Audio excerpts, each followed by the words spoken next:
இப்ப நீங்க ஒண்ணு பாத்துக்கிட்டு இருக்கீங்களே, அது சாதாரண கல்லு கிடையாது. அது சிவபெருமானால வெட்டப்பட்ட விநாயகரோட உண்மையான மனித தலை. இன்னைக்கு நீங்க இந்த குகைக்குள்ள போனீங்கன்னா உங்களால அந்த தலையை நேர்ல பார்க்க முடியும். இப்ப இந்த தலை எங்க இருக்கு, யார் இந்த தலையை இங்க வச்சா, இந்த மர்மமான இடத்தை யார் கண்டுபிடிச்சாங்கன்னு எல்லாத்தையும் தெளிவா சொல்றேன்.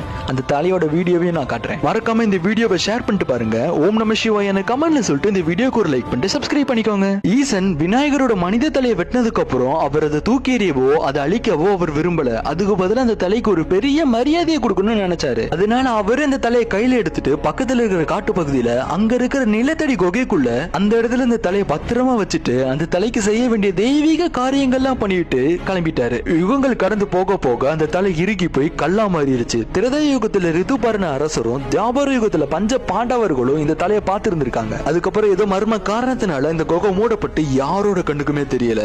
ஆனா கலியுகத்துல கிபி 8ஆம் நூற்றாண்டுல ஆதி சங்கராச்சாரியார் அவரோட ஞான